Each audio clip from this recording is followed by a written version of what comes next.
Kuasa di bumi seperti di surga ada di tangan Yesus selamanya.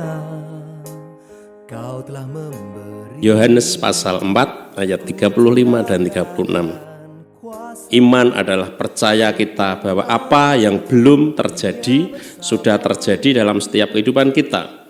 Yesus mengimpartasikan iman bahwa kita sebagai penuai di akhir zaman kita telah mendapatkan upah itu.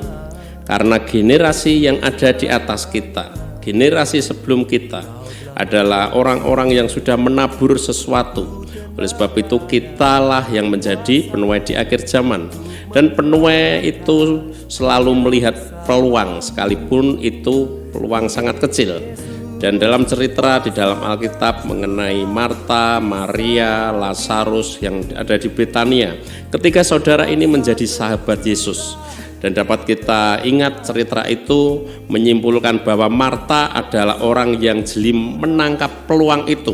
Kenapa ketika Yesus datang ke tempat ketiga saudara itu, Marta membuka pintu lebar-lebar dan mempersilakan Yesus masuk dalam kehidupan keluarga itu.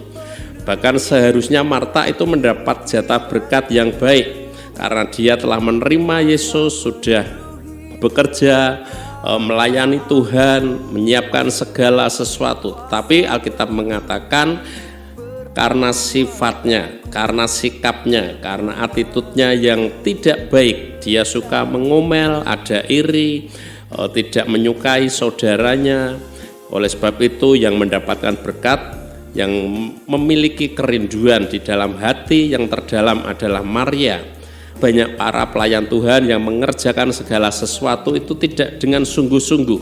Dia melakukan sesuatu hanya karena menginginkan sesuatu, mendapatkan mungkin itu kehormatan, mendapatkan sesuatu untuk keinginan dirinya sendiri. Orang yang percaya kepada Tuhan, kita harus mengerjakan segala sesuatu dengan kesungguhan hati, tanpa memandang untung atau rugi, tetapi biarkanlah Tuhan yang memberikan hati kita yang berkobar-kobar di hadapan Tuhan, memiliki cinta untuk menyelesaikan setiap destiny Tuhan yang sudah Tuhan tanamkan dalam setiap kehidupan kita. Kita sebagai pelayan Tuhan, kita sudah diberikan otoritas Tuhan, kuasa Tuhan supaya kita menghabisi setiap musuh-musuh yang ada di dalam kehidupan kita, baik itu kelemahan-kelemahan kita, kuasa-kuasa gelap yang menghalangi akan setiap jalan hidup kita. Kita harus tetap bertindak, maka kita akan melihat mujizat yang sudah Tuhan nyatakan dalam setiap kehidupan kita. Kita dapat menciptakan sesuatu yang baik, kita dapat menyelesaikan sesuatu yang baik karena Tuhan sudah memberikan kuasanya, otoritasnya dalam setiap kehidupan kita untuk menghabisi musuh-musuh kita, untuk dapat menyelesaikan, untuk kita menjadi penuai-penuai di akhir zaman.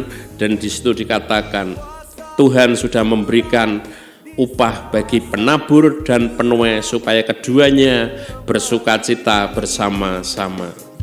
Kuasa tercurah